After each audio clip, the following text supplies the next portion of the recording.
So first of all, let me assert my firm belief that the only thing we have to fear is fear itself.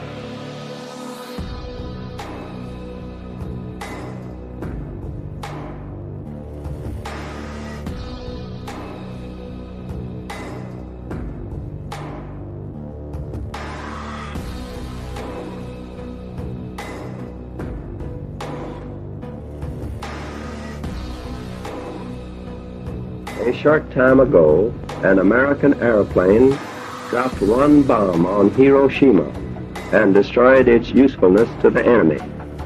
That bomb has more power than 20,000 tons of TNT. The Japanese began the war from the air at Pearl Harbor. They have been repaid many-fold, and the end is not yet. With this bomb, we have now added a new and revolutionary increase in destruction to supplement the growing power of our armed forces.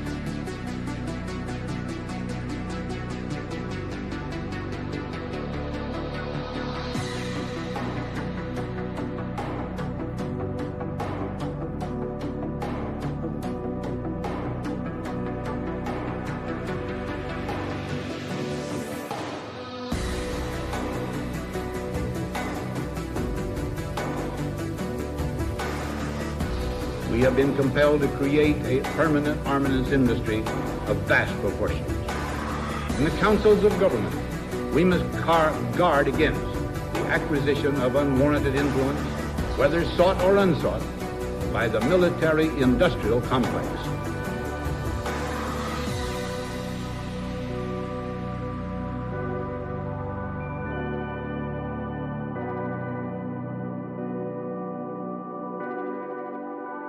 And so, my fellow Americans, ask not what your country can do for you, ask what you can do for your country.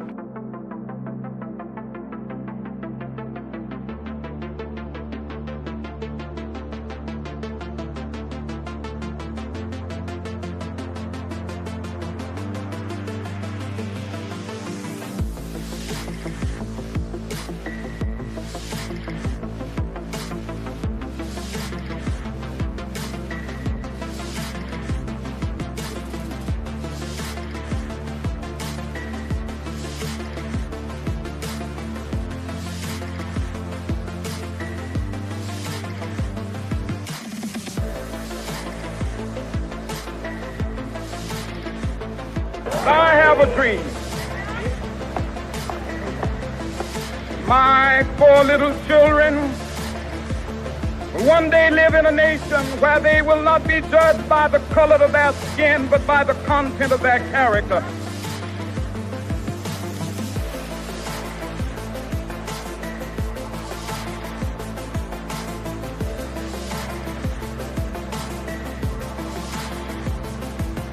To know war is to know that there is still madness in this world. There are poor to be lifted up, and there are cities to be built, and there's a world to be helped. Yet, we do what we must. I am hopeful, and I will try with best I can with everything I've got to end this battle and to return our sons to their desires.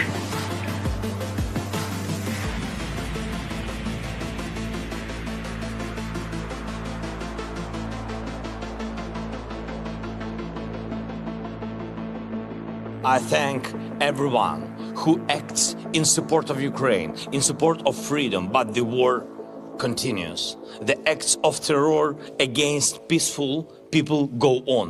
1 month already. That long. It breaks my heart.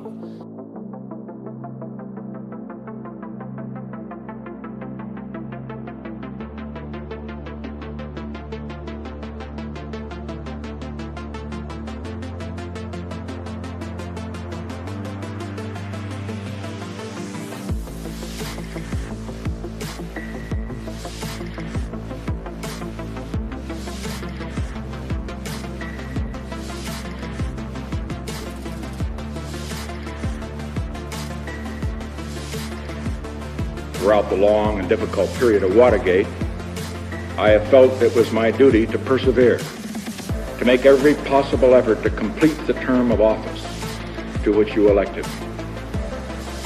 In the past few days, however, it has become evident to me that I no longer have a strong enough political base in the Congress to justify continuing that effort.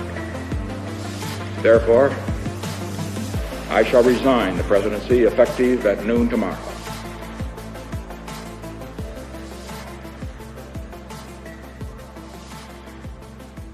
General Secretary Gorbachev, if you seek peace, if you seek prosperity for the Soviet Union and Eastern Europe, if you seek liberalization,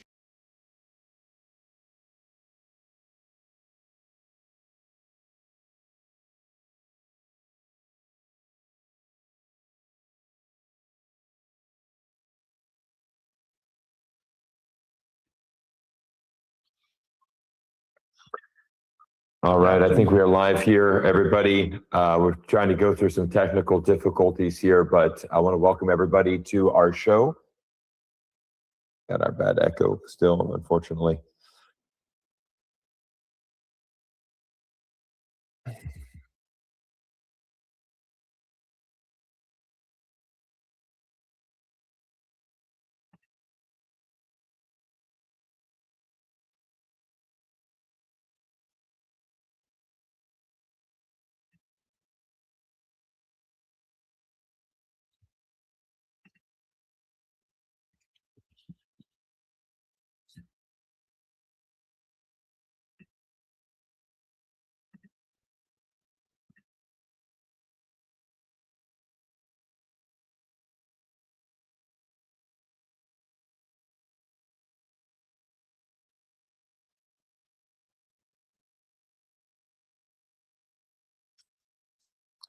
Yeah, Professor, I want to say thank you, first of all, for being here. We know that your circumstances is very tough. I mean, you're live streaming from Tehran. My first question is, I wanted to give everybody an update on the actual situation in the war, because, you know, what started out is something that a lot of people in the West thought this would be a quick operation. In fact, we heard the Trump administration say that they use Venezuela as a blueprint for Iran. So I kind of would like to get your expert insight into, you know, the fallacy in that and where we are going into the fourth week of this conflict. Well, thank you both very much for inviting me. It's a great pleasure being on your show. I think it was clear from the beginning that this would not end well.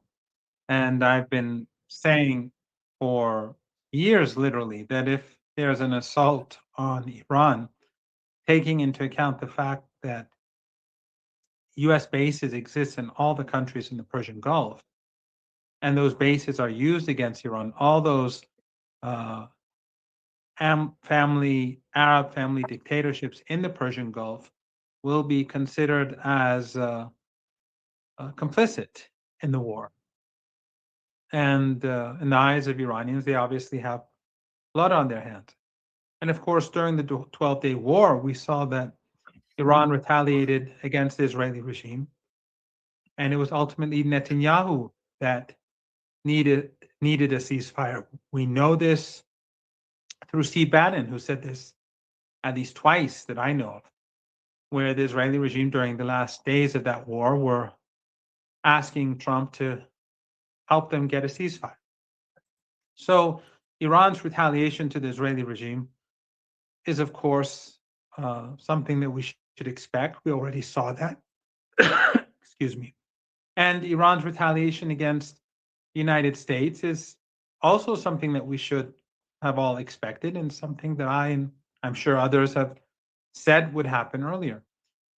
And contrary to what people in the United States and the West have been told, that Iran has limited drones and limited missiles, and they'll run out after 2 or 3 days, it was clear that they have very large quantities. They've been preparing themselves for war for ever since the invasion of Afghanistan and Iraq, when Iran was surrounded and they started calling Iran the axis of evil and started saying all options are on the table.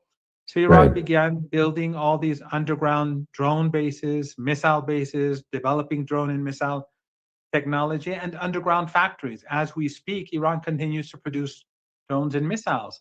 And there's nothing that the bombing campaign can do about it. In fact, the belief is here that the reason why they're targeting so many civilians and civilian infrastructure is out of frustration that they are unable to stop the missiles and drones. Right. Yeah, absolutely, Professor. I think what's amazing is that we've had several guests on the show that have talked about Iran's strategy here, in the sense that in the beginning they started firing a lot of these older missiles, and this is what a lot of the American and Israeli missile interceptors were actually able to combat. But from the Iranian perspective, it didn't really matter, because it's like you're going to fire all of those older weapons, and now we're seeing some new weapons come out. And I mean, just a couple of days ago, a U.S. military base, was at the Diego Garcia, that was approximately 4,000 kilometers away, was able to be struck, which is unprecedented. And this is something that has caused a lot of concern in the West, because they're saying, wow, we had no idea that Iran had this missile capability. Can you give us any insights into, what kind of weapons are left in Iran and what they've got left? Have they just exactly done that, depleted the older stockpile, and are now coming out with the big boys? Well, I haven't asked about Diego Garcia. I've heard two different versions, and I should have asked before your show. I don't know if the Iranians actually carried out that missile strike, because I've heard conflicting reports. But what is clear is that until the 12-day war, the Iranians had they put a cap on the range of their missiles up to 2,000 kilometers. But after the 12-day war, my understanding is that since the United States bombed Iran from further away, they may have changed that policy. But I'll ask, and next time we have a conversation, I'll give you more information on that front. I don't think it's all that difficult for Iran to extend the range of its missiles. I'm not an expert, but I think if the warhead is a bit smaller, that it wouldn't be that difficult for them to do this. But I should refrain from this sort of this aspect of the affair. But Iranian missiles on Iran, a lot of Iranian technology has yet to be revealed. Got it. And so, sorry about that. And so, you're right. During the first week or 8 days, Iran almost exclusively used their oldest drones and oldest missiles.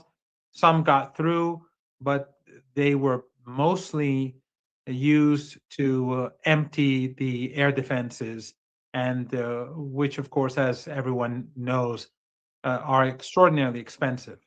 Correct. So after that was done, and the air defenses were depleted in some areas, and there were shortages in others, then the Iranians began to mix newer, not the newest, but newer technology with older technology, and gradually they're moving forward with even newer technology now. Absolutely. Alex?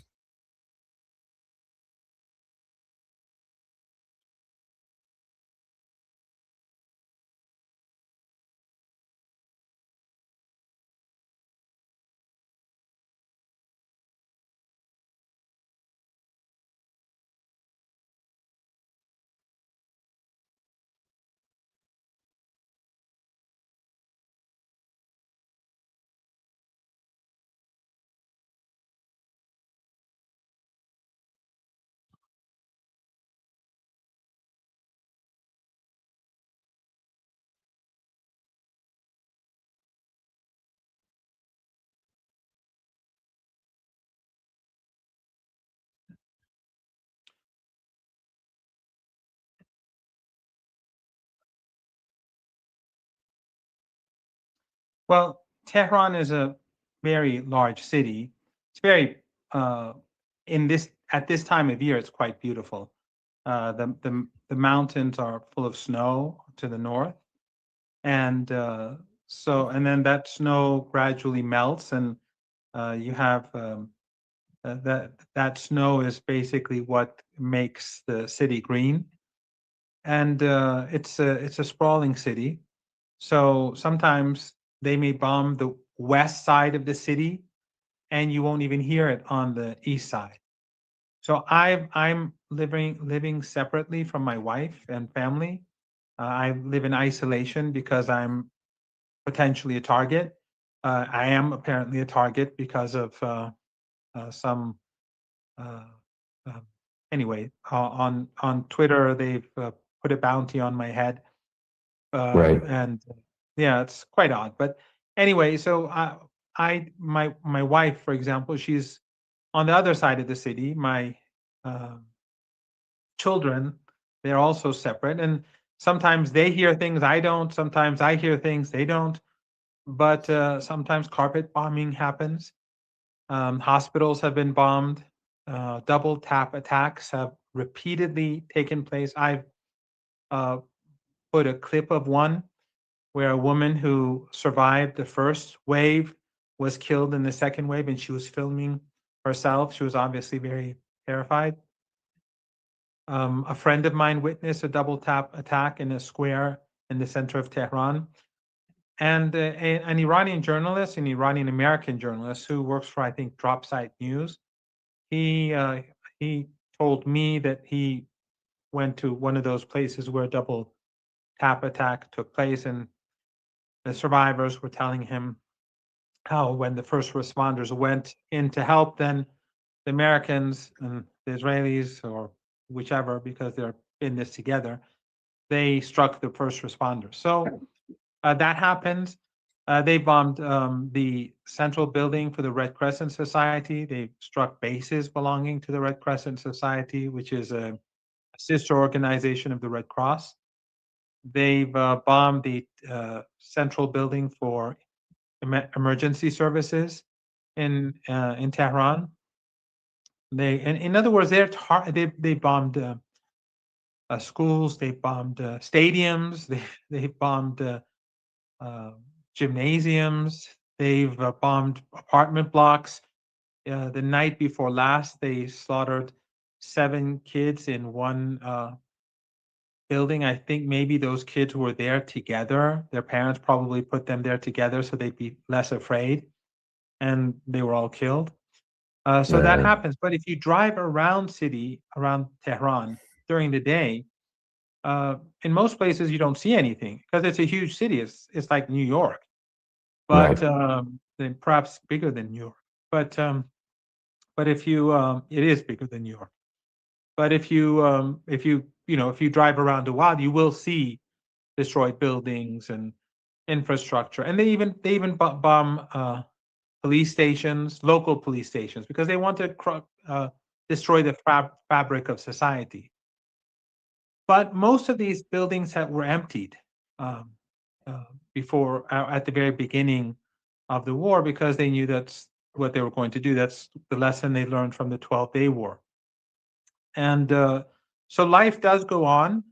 It was during Ramadan, so most Iranians were fasting during the last 3 weeks, but a lot of people left the city because the government, when the U.S. on the first day attacked that school, killing 168 little girls and 24 of their teachers and school staff, they shut down all schools and universities.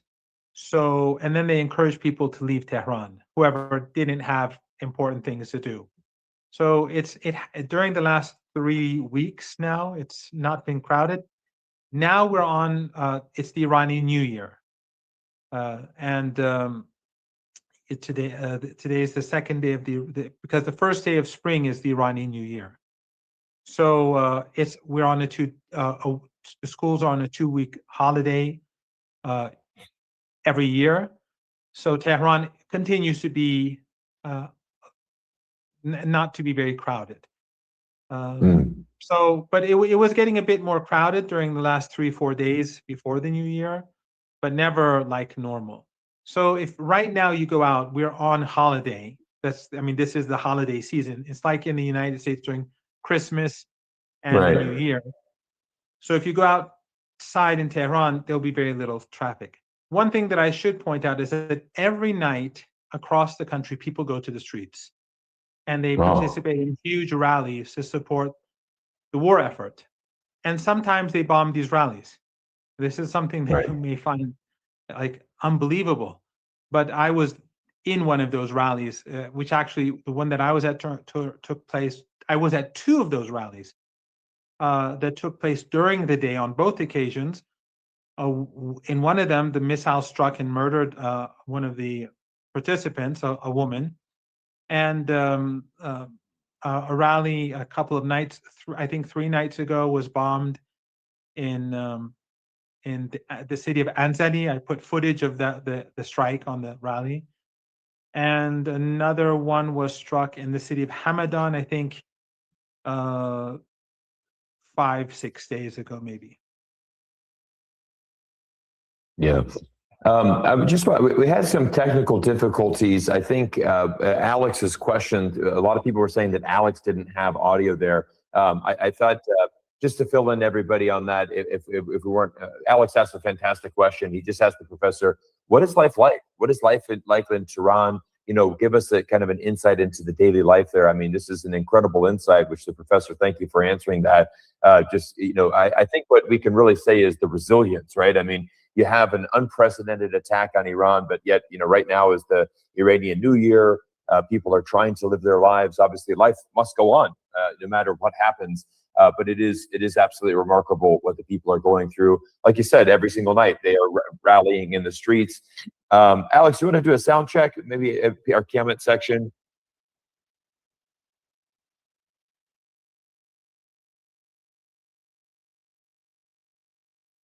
True.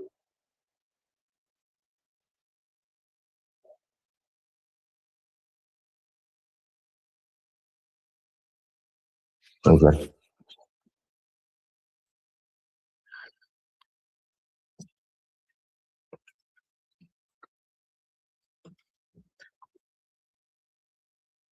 Okay. Alex's mic has continued to be muted. Let me. Well, he said to me, I have a message for Trump and the people, I guess, around Trump. Basically, what I would say is that everything that Trump has said has turned out to be untrue. And now whether they're feeding him false information or they are feeding him correct information and he doesn't care or is indifferent or just pretends that it's that his wisdom is greater than everyone else. But the reality is the opposite of what he's been saying. The Iranian people have always supported the Islamic Republic of Iran's constitution and the current state.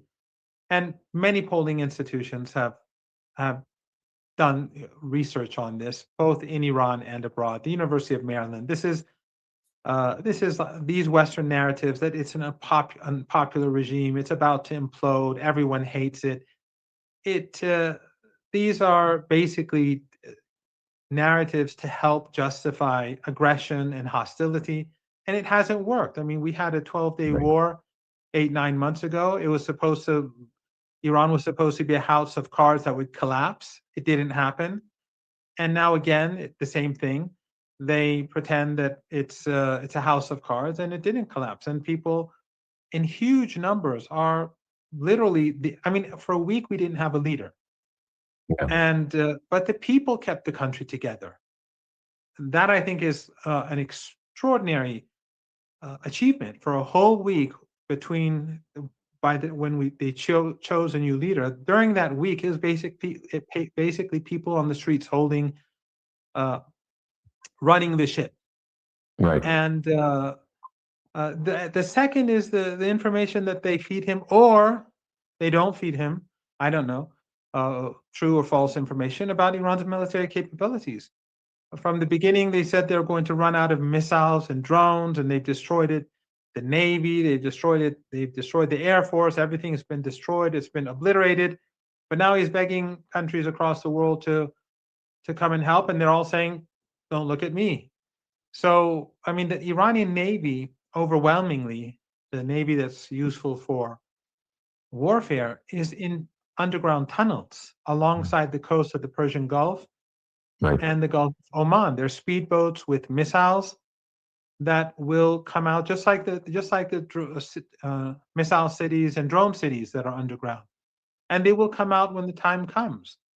And just today they struck an F-15.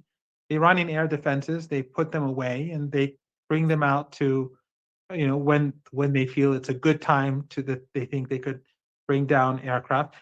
Everything that he's been told is wrong. And when the Israeli regime carried out that strike on Iran's critical infrastructure, the gas field in South Pars, in the south of the country, the Iranians had already said, if our critical infrastructure is struck, we will hit back very hard. And they did. And now Trump is threatening to attack Iran's critical infrastructure. And Iran is saying that we're going to hit back very hard on the other side of the Persian Gulf. So everything Iran said, they did. And everything that Trump said will happen didn't happen. So what more can I say, really? Yeah, no, Professor, I think it's amazing because, just last night, Donald Trump, I'm going to read a tweet to everybody. He's very confident, saying, look, the United States is blowing Iran off the map. We are weeks ahead of schedule. Their leadership is gone. The Navy's done. Basically, we are doing so amazing. And he blames the Western media. He's like, just like their incompetent election coverage of me, the failing New York Times always gets it wrong. But what's interesting is I replied to that tweet. I just said, these words would carry a lot of weight if the Strait of Hormuz was open, if an F-35 didn't get struck down, like you said, if there was still, it's kind of amazing. We've seen the narrative change so much, right? We saw how on day one, we saw this narrative of, okay, this is going to be a couple days of operation. Again, our blueprint is Venezuela for this conflict. That didn't turn out. But on day 20, we saw the Pentagon asking for $200 billion to continue this war effort. Big conflict there. Staggering amount of money. Yeah, it's an unbelievable amount of money. And then I think Professor, you've hit it on very, very correctly, is that Trump right now, I really feel that he's scrambling because if you see, I want a ceasefire. Okay, no, we're going to continue this. Okay, I want this, I want that. There's just a really lack of leadership from the United States side. And I think that Iran has completely overwhelmed both Israel and the United States. That's at least what what we're seeing in real time.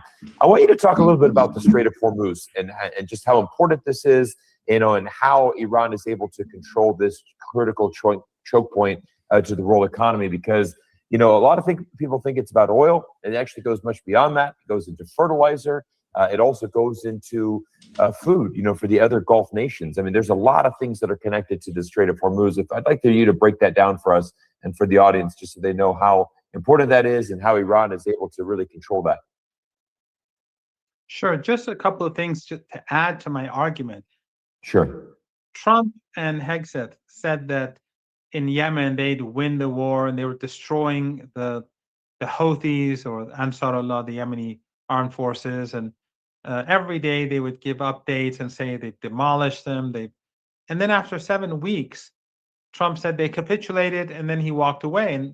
But they didn't capitulate. They continued to fight, and it was Trump that gave up and walked away. And then, of course, in Lebanon, they said that Hezbollah was destroyed. But now we're seeing that Hezbollah on the battlefield, as we speak, is hitting the Israeli regime very hard. So all the information that either Trump's being fed or is either false, or Trump is ignoring reality, and Western media is basically mimicking that sort of nonsense. And what is the Israeli regime doing out of frustration in Lebanon? They are flattening apartment blocks, 20 apartments at a time, just slaughtering people, as they've done in Gaza. That's just who they are. When you're a superior group and you are a chosen people, or you are master race, then everyone else is Amalek. It doesn't matter if you're Palestinian or Lebanese or Iranian or American or Indian or Chinese. That's how they'll treat everyone else. But the point is that his information, or at least the information that he's telling the public, is not at all accurate, whether it's on Iran or Lebanon or Yemen or elsewhere. Sure, if I can, and I think the audience can finally hear me now. We found a solution, but anyway, great. My question for you is, since there is no trust in North America anymore for Iranians, no trust in the Europeans, I would say probably no trust in the Middle East at all, this country is going to need help to rebuild itself after being carpet bombed by 20,000 missiles that have fallen from the sky. Two-part question here. Who is going to help this nation rebuild itself? And my second question is, how far is Iran willing to go? Well, then let me combine it, because I didn't answer the previous question. I'll combine the two together. Iran is going to go till the very end. It will not back down. And they've said that this is a fight for survival. So they're not going to accept a ceasefire, because if there is a cease, we've already had a ceasefire 8-9 months ago. They regrouped and attacked us again with even greater force. So this time around, the Iranians are saying if there's going to be an end, there has to be change on the ground, not a piece of paper, because no one trusts Trump. He, as just now explained, 1 minute he says one thing, the next minute he says something else. So the Persian Gulf Iran will no longer allow Persian Gulf, these family dictatorships, to be a platform to make threats against Iran. That won't happen. Iran will demand compensation, and it will get it from these countries. It won't allow them to get away with, because they are completely complicit in this war. Without them, it wouldn't have been possible. So Iran is going to demand compensation, and they have the means to make sure that they do compensate Iran. I would like to touch on the Strait of Hormuz just briefly, because I think many people don't quite understand what Trump is trying to do. If Trump takes that island that he keeps talking about, Khark Island, which is in the north of the Persian Gulf, it means nothing, because that island is where Iran loads oil onto tankers. So at most what he'll do is he'll stop Iran from loading oil onto tankers. Well, that just makes the global crisis worse. Right. So it is very close to the Iranian shore. It is a flat island, and the Iranians can constantly bomb it with drones and missiles, as they're doing. So all these American soldiers will be much more at risk than they are when they're on the other side of the Persian Gulf, because they're much closer. They won't have time to react to these drones and missiles and other munitions. The second is the Strait of Hormuz. It is a very narrow place. I'm sure a lot of your viewers have seen it because it's in the news. But the thing is that even if the U.S. attacks it, and let's say they take the Strait of Hormuz, and with many casualties and so on, what difference does it make? The Iranians don't block the Strait of Hormuz from the shore. They block it from hundreds of kilometers inside Iranian territory. The missile bases and the drone bases are not on the shore. That's why they're hidden in underground bases. And Iran has decoys everywhere. That's why the Americans and the Israelis have failed in destroying their assets. They're deep underground, and the short-range missiles and medium-range missiles and drones they can quickly take out. They don't need launchers, big launchers, so they can destroy any ship that goes through. And hypothetically, if the Americans are in the Strait of Hormuz, that doesn't mean anything really. So and also, if the U.S. escalates and takes an island or takes Iranian territory in the Strait of Hormuz, Iran will respond in kind. And what will it do? It will target vital assets on the other side of the Persian Gulf. So Right. you're just going to have more destroyed oil installations, more destroyed tankers, more destroyed gas installations, vital infrastructure, and then the Strait of Hormuz literally becomes useless, because let's say there is a deal at some point in the future between Iran and the United States. Iran gets what it demands and it's over. If there's no more oil, if there's no more gas, if there's no more fertilizer produced, if there are no more tankers to take the oil, then what's the use of the Strait of Hormuz anyway? Right. Yeah, I think we're looking at a situation where if this continues to escalate, then it really actually is going to influence the supply chains of oil and gas for many years to come, and really be irreversible for many years. So I think Donald Trump and the U.S. administration is playing with fire right now, quite literally. Looking at the economy. I mean, we look at the price of oil right now, Alex. I mean, you and I are finance guys. We're looking at the markets. I mean, there's a lot of destruction coming. And I think what we're seeing right now from the U.S. administration is no ability for an exit ramp. There's certainly, Trump, I think at some point he's going to try to maybe declare a victory. Like you said in that tweet yesterday, we've already, bombed and destroyed everything in Iran. But again, this is why we bring the professor in, because Exactly. like you said, here we go.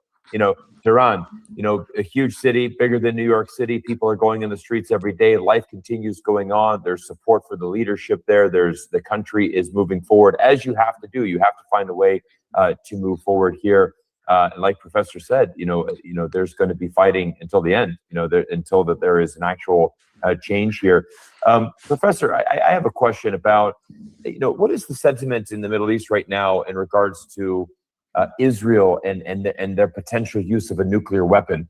We had Jeffrey Sachs on, who had actually said that this is becoming to a tipping point here, where we have to start thinking about that. Is this something that you're potentially worried about, that people are potentially talking about? Is this escalating to a point where Israel gets a little bit out of control and does the unthinkable?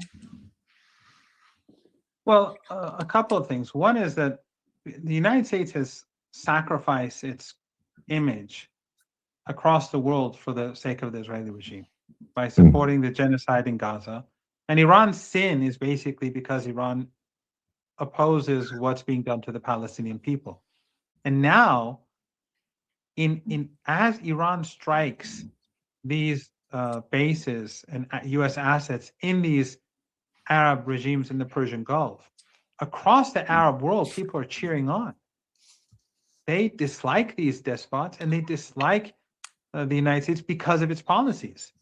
Right. So the United States is basically sacrificing itself for this entity, for this, ethno-supremacist regime that doesn't care about U.S. interests. It just cares about itself. And the very fact that you have this question, you raise this question, it should actually be a very ridiculous question, because why would any sane person ever contemplate using a nuclear weapon? But the very fact that you raise this question is because you think that these people are so immoral and so evil and so irrational that they may actually do this. And I think that shows a lot about what we're dealing with. Exactly. Iranian people in Iran do. I mean, I can only give you anecdotal evidence. People in Iran that I know of have discussed this, but it's not going to change any policy, because people feel that it's a fight for our survival. Whether they use a conventional weapon or a nuclear weapon, we're not going to give them what they want, because we didn't start this war, and we didn't start the previous war, and we didn't start the war in the 1980s. We have to remember that in 1980, Saddam Hussein invaded Iran with U.S. support, and then the West gave him chemical weapons. I survived 2 chemical attacks in the 1980s. Those chemical weapons were specifically provided by Germany, but the West supported it, and many, many, many, many thousands of people were slaughtered. In one instance, they bombed the city of Halabja in Iraq, in northern Iraq, Kurdish Iraq. It was in the hands of the opponents of Saddam, and 6,500 people were massacred instantly. So, and then near the end of that war, when it wasn't going well for Saddam, the U.S. entered the war on his behalf, just like the 12-Day War and this war. They started bombing Iran, destroying Iranian ships, destroying Iran oil installations, destroying Iranian naval ships, and they downed an airliner with 290 people that was flying between Bandar Abbas in the south to Dubai. So this is the third war that the United States has launched or participated in directly against Iran. And in Iran, the feeling is that we have to continue until our demands are met. But the thing is that if the Israeli regime is seriously contemplates, or Trump, I mean, he doesn't seem all that sane either. If they contemplate using an unconventional weapon, then that would only create an incentive, more than an incentive. That, I think, would make countries across the world, including in our region and Iran, rethink their nuclear posture. And in the era of AI and the swift advancements in high-tech industries, I think many countries will be able to develop nuclear weapons.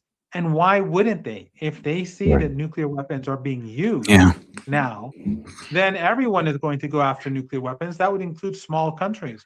So within a few years, you'll probably have many nuclear weapons being used in local conflicts and of course against the Israeli regime as well.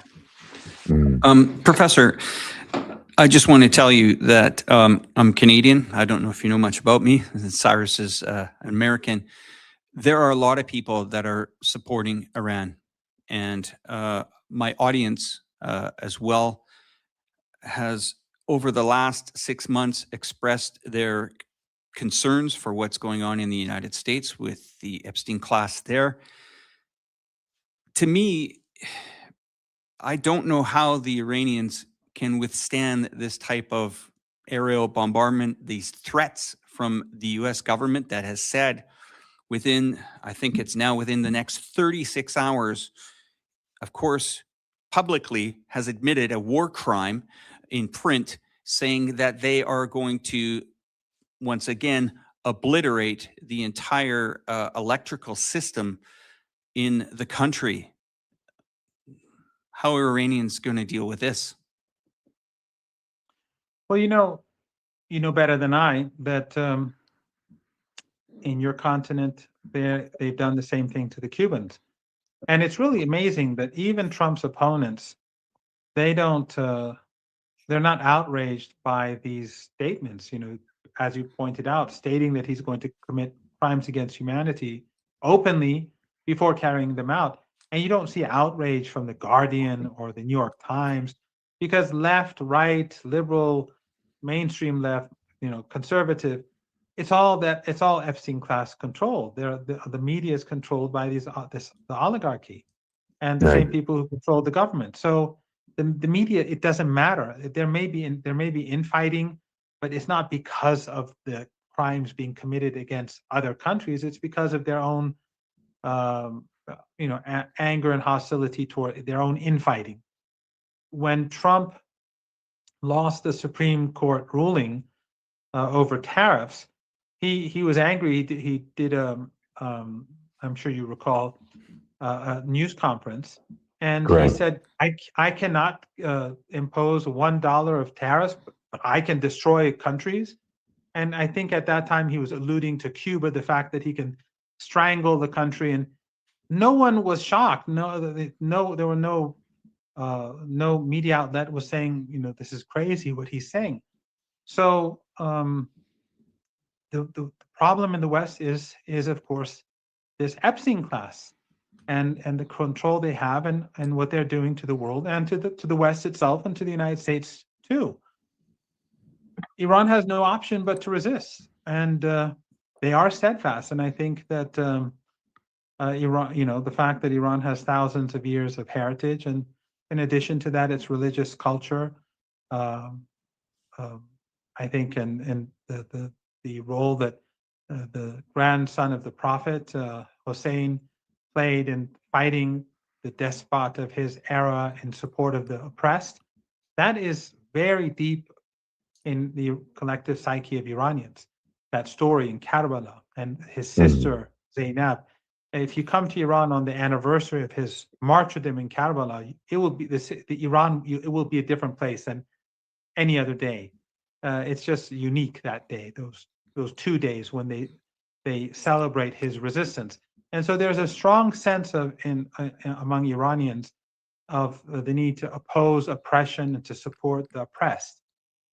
I have no doubt that Trump will fail, but it will come at a heavy price, not just for Iran, but for the world. If he pushes, I think we are heading for a global economic depression, worse than 1929. And who knows? I mean, I think it's beyond anyone's imagination what that means. Tens, maybe hundreds of people, millions of people would be on the move across the world. I mean, it's, the population today on this planet is, much, much greater than what it was 100 years ago. It's just, the situation is terrible, but we all have to remain optimistic, and we all have to do what we can do to stop things from getting worse. And hopefully there's light. I'm sure there's light at the end of the tunnel at some point, despite the darkness that we face today. Go ahead, Cyrus. Well, I wanted to be respectful of Professor's time. Professor, I think you have to run after about 40 minutes. Is that correct? Yes, unfortunately. Yeah. No problem. I think that's a great segment for you to end on, because it was just a really great message. And I think a message for Alex and myself, and I know our audience as well, is we saw this in the comment section. We just wish you incredible safety, and just thank you for your incredible work. We just pray for you, and, and make sure that you stay safe, Professor. We need to get more voices out there, and we're just very grateful that you could come on the stream. Guys, we worked so hard on the back end. A lot of technical difficulties. One last thing for the professor. There are independent journalists on their way to Iran to try to get the message out from you. Some of them are friends of Cyrus and I. They are working to get in there to help get the message out. We have had enough as Westerners. The truth needs to be told. And thank you so much for being here tonight, telling our audience, please be safe. Thank you very much. It's a great pleasure being on your show, and God be with both of you and your audience. Thank you. Thank you, Professor. Thank you so much, Professor. Okay, we'll stick around here, Cyrus, and thank you, Professor. Okay. Yeah. Cyrus, do you want to stay on in the format that we're doing right now, or do you want to load up your camera on StreamYard? Up to you, sir. I think we're good. I mean, we're right here. We're with the people. So, guys, I just want to say thank you all so much. Alex and I have been working on this to get Professor Marandi. We had some technical difficulties, as you said. So I just want to say, appreciate all the audience going here. Thanks, guys. Now we're kind of for being with us. Yeah. So absolutely. So I mean, now we're to the point where it's just going to be Alex and I chatting. But Alex, I mean, a lot of interesting things that we learned during that live stream, that interview with the professor. I think the biggest takeaway that I have is the resilience. I mean, you got to remember, this professor. He has a bounty on his head. I'm sure that he's, like he had mentioned, he was out with the people at night. Walking at night amongst these gatherings, and there was 2 missile attacks. We saw actually a British journalist. I don't know if you saw that clip yesterday, Alex, with in Lebanon when there was a Israeli strike. It was an absolute targeted strike trying to kill the journalist there that was doing the work. Now we know for a fact that unfortunately Israel has killed an unprecedented amount of press members, certainly reporting on Gaza. Reporting really on anywhere, and like the professor had mentioned, Israel has now taken to southern Lebanon and is continuing its carnage down there. It is quite remarkable, Alex, just what we're seeing in this war. But I love the resilience from the professor and that message to the end. No matter what, we have to be optimistic about the future and hope for better. I mean, I felt a really good sense of peace from him. What an amazing man. What an amazing man to interview. Cyrus, you and I have been doing these shows for about 5 years now, and I have to commend you and your platform. A lot of people showed up tonight, and they showed up because they are tired of hearing absolute propaganda all over their TV stations and dealing with, we are talking about an administration that has committed war crimes off the charts here. Somebody is going to have to be held accountable here, whether it's all the members of the Trump administration hauled into courts and thrown into jail. Impeachment has to happen. I know that a lot of things that I'm saying will not happen because people just don't have the power in that country to do it. But something is categorically wrong with America. America is sick to the core. Its allies are sick to the core. Even my Canadian government, and thank God I don't have to pay bloody taxes in Canada anymore, because it is going towards supporting the United States in its journey for change. And, you know, I did a little bit more deep diving into this, wondering what on earth is going on in the financial markets. Yes, we know Brent crude is going up. WTI is going through the roof. But something is very suspect with natural gas. And I'll tell you what I got to understand today. The reason why natural gas has not moved up in price in the United States is because they're using their consumption. And the Americans damn well know that most of Europe, a lot of the Middle East, Thailand's in trouble right now. Sri Lanka's in trouble right now because they are using this natural gas that has skyrocketed, not to the Americans, but to the people that get it from the Strait of Hormuz. And they know that. And this is dirty tactics happening. It's being played out in the financial markets. It's being played out with Iranian lives. And it's being played out with people's pocketbooks on the stock market. You saw that manipulation on Friday? You saw that? You tweeted that. No. Unbelievable. The amount of these people need to be in jail and behind bars. Yeah, Alex, that was just remarkable. I'm going to try to bring that up. I'm so pissed off about that because it's just, it's remarkable, you know, what we're looking at. I'm going to bring this up to you guys so that we can bring this in. So check this out. We're looking on last Friday. Okay. Yeah. I want you guys to understand what happened. Last Friday at 2:30 p.m. Eastern time, CBS News reported that President Trump is considering boots on the ground in Iran. Then at 3:43 p.m., I don't want to do a ceasefire with Iran. And then the S&P 500 hit a brand new low for the 2026. Exactly 90 minutes later at 5:13, Trump sends out a tweet saying that he is considering winding down the war with Iran. Between 3:43 p.m. and 5:13 p.m., the S&P had already risen nearly 1% on no news. And by 6:15 p.m., the S&P rallied by 1.8% from its low, adding $900 billion in market cap in just about 90 minutes. And so, I mean, Alex, let me break that down for you. The market's closed and people can't even react until you start to see odd size of orders going through in the aftermarket and the option market. The average person, I trade the derivatives in option market. Most people, stock exchange is closed. Can't buy Apple, can't sell Apple. Okay. You think the market is closed when New York Stock Exchange closes? It's not. The option market continues to trade through the night. And this is a $700 to $1 quadrillion market that is screwing you. And there's a lot of stuff that is going on in that market after hours that happens. Cyrus, a majority of the investment community have no idea about the option market or the future market. They have no concept of it. And, you know, I've been in it. I've been trading it for 20 years. And what you showed me on when I woke up on Saturday morning, I just about fell out of bed when I saw it. I said, wow, they have the audacity to, and we were talking a staggering amount of money. What was the figure that they quoted, that the move in the market? How many billions was it? 900 billion. 900 billion. Great payday for the Epstein class and the Trump administration. Well done, guys. Too bad you didn't hit $1 trillion. Unbelievable. And the average person's having a tough time gassing up their car. Yeah, it's remarkable. I mean, I think at this point, Alex, I mean, and for everybody in our audience, I want to say thanks everybody for coming to the show tonight because we did hit some record numbers as far as guests and people showing up to the stream. We've had a lot of super chats. We were trying so hard on the back end to get everything working. So for those of you that have sent some super chats in and supporting the chat, supporting the show, supporting Professor Marandi, Alex and myself, I want to say thank you for that. But I just think, you know, what's incredible here, guys, is we're looking at a point where every single thing coming out of the White House right now, you have to consider a blatant lie.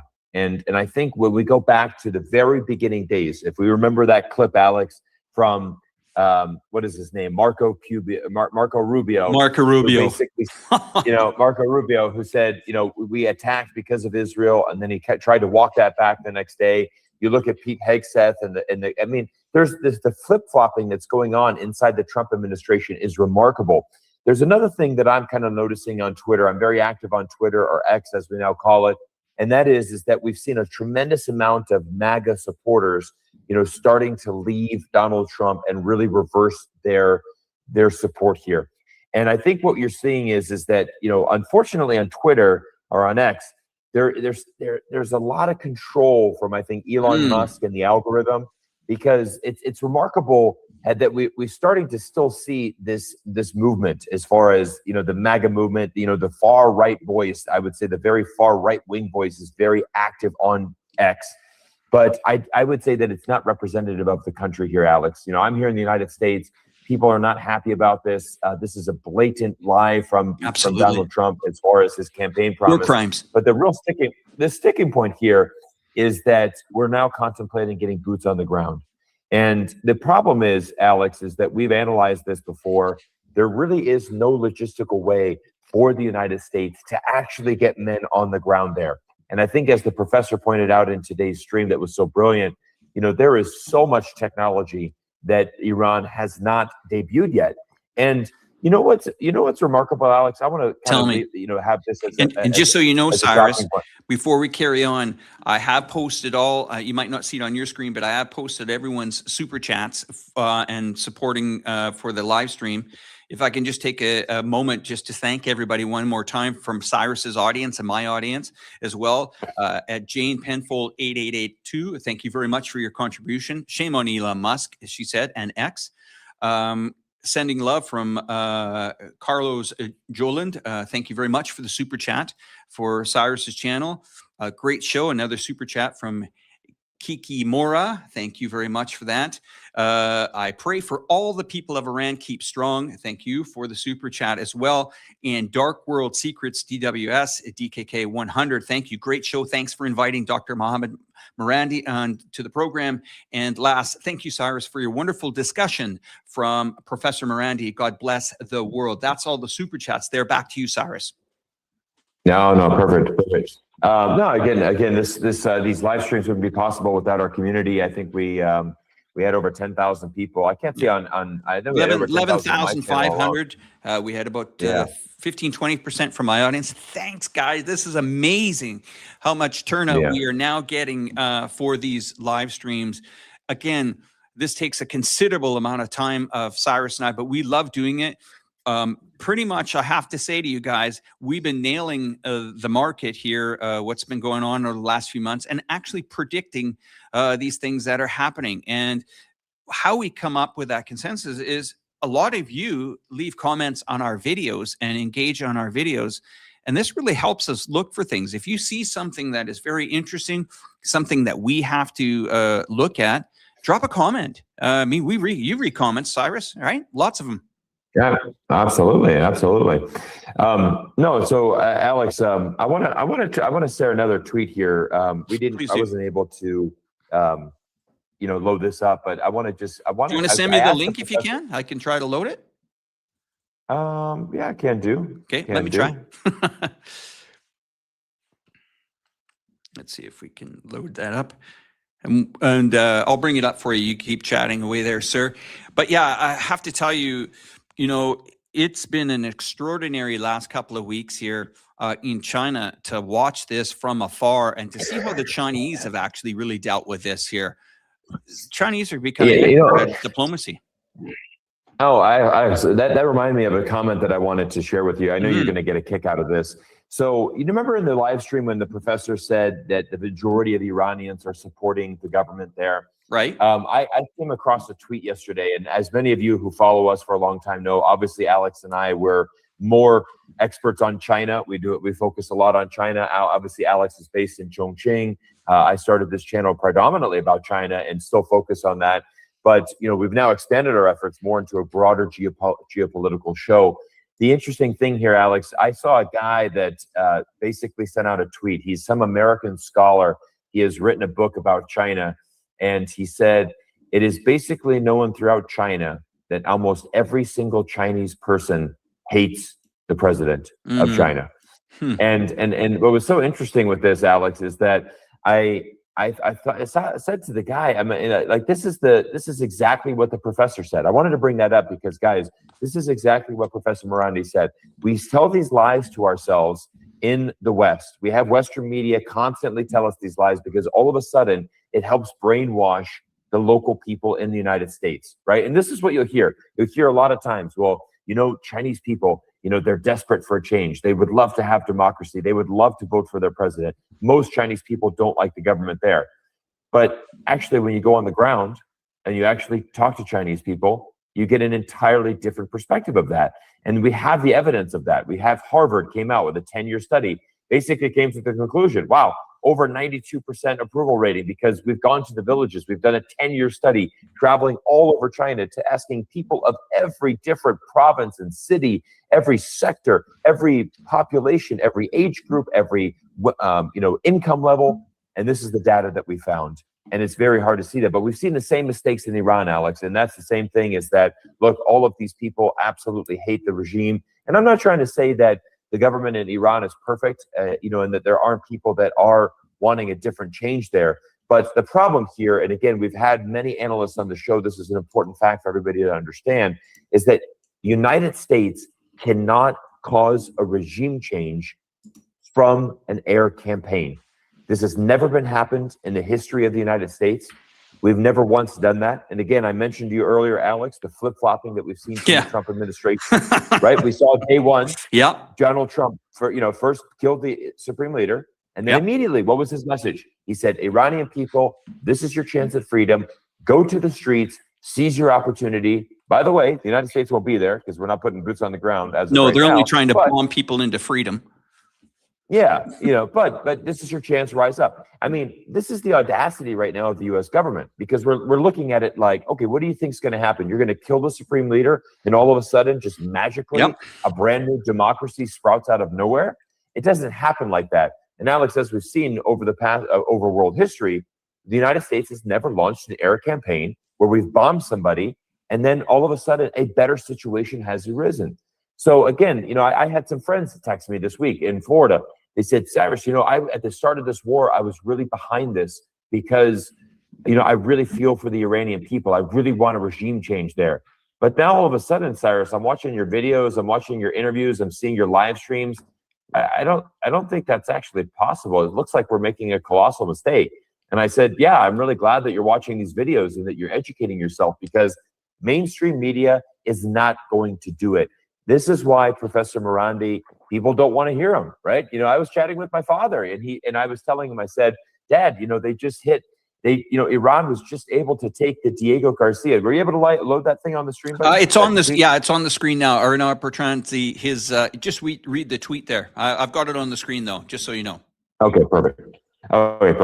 Yeah, so this is Arnaud. I think many of you would probably follow Arnaud. He's definitely one of the best geopolitical insiders out there. Good friend of mine as well. Awesome guy. Really love Arnaud's work. But he said, Iran seems to be following a strategy of unveiling more and more impressive military capabilities as the world war goes on. They just fired long-range ballistic missiles at Diego Garcia, one of the most strategically significant U.S. military bases in the world, hosting B-52 bombers, nuclear submarines, etc., nearly 5,000 kilometers away from them in the middle of the Indian Ocean. Diego Garcia has never been hit before in any war in its 5 decades of existence, and no one knew Iran had these type of capabilities. Iranians themselves said their range was limited to 2,000 kilometers. 2 days ago, they took down the unkillable F-35 fifth-generation fighter jet. They've also managed to take control of the world's most strategic oil choke point. All in all, it sounds almost unbelievable, but Iran appears to have a genuine form of escalation dominance over the United States military with its $1 trillion budget. In a very real way, this is even more impressive than Vietnam or Afghanistan. Those countries resisted a superpower. Iran appears to be competing with one. I think this Arnaud is one of the most eloquent speakers that you're going to find, guys. His tweets are so eloquently written. He is a fantastic commentator. He's one of the best followers you can have on Twitter, and I'm really honored to call him a friend. But this is something that I think is just remarkable, Alex. And I shared this with my dad, and he said, my dad said yesterday, Cyrus, they're not showing us in the paper here. Like we're not seeing this in the news here Really? at all. And he's just like, this is remarkable. My dad's like, Cyrus, keep going. You've got to keep reporting these things. You got to keep doing those live streams with your buddy from Chongqing. And he said, oh, by the way, are you going to go see him? And when you go to China this summer? I'm like, you better believe it, Pops. We're going to go back and run it back in Chongqing. But Alex, just have a comment on that. What do you think about that? Isn't that an incredible tweet and just kind of the insights on what we're seeing with Iran? Listen, the average person, if they watch the mainstream media, will have no idea. They will think, oh, American, we're blowing everything into submission. We're destroying this country. We're obliterating. You hear it, short-term gain for a long-term, short-term pain for a long-term gain. Most media outlets used that tagline last week. But here is the serious thing that people need to wake up for. Your economy is being destroyed right before your eyes. If you're cheerleading this war, think again. This is going to impact everyone. The Middle East, look at the countries there. Tourism, business, gone. I would say Dubai, bye-bye. It is toast. How are you going to convince millions of people to come visit? That is a major international airport hub for Dubai. Okay, then you got Oman, then you got Bahrain, the Formula One race canceled, Saudi Arabia F1 race canceled. And it's not just that. These countries have built themselves on having world expositions, trade shows, trade fairs, everything. This was their limelight to show stability. And now it is under massive pressure. I don't see them rebuilding that market for years to come. And that is going to impact it. We are also seeing Iran is very, very smart and technical here. It's got that tit for tat, right? You hit this, we're going to hit that back in response. And when they are smashing, some of these refineries out of the water, Qatar, where do you find lost 20 billion revenue? Where do you find that? Now, we're seeing the cheerleading go on from the Trump administration on the oil market. Don't worry, we're going to release 400 million barrels of oil. That should bring the price down to $60. No, it went up because people calculate. If you've taken 20 million barrels of oil out of the world's supply, 20 million barrels a day, 400 million barrels of oil. Okay, that will last for another 20 days to balance everything that's lost. And what about after that? Well, the IEA only has 1.4 billion barrels of oil, minus 400 million now. Now they're down to 1 billion. Basically, in a month and a half, you are going to see something that you've never seen in oil if this keeps going. We said it on this show. We were mocked, I think, at one point there, Cyrus, when we said oil's going to 100, boys. And people said, yeah, okay, right. America, we got this under control. 60, 80, 100, 105, 110, 115, 120. And no problem. Here it is. We are, and as the professor said, and a lot of actually financial people in the Middle East saying, get ready for $200 barrel of oil. What's that mean for the average family? Well, we did a cost comparison. I posted it on Twitter the other day.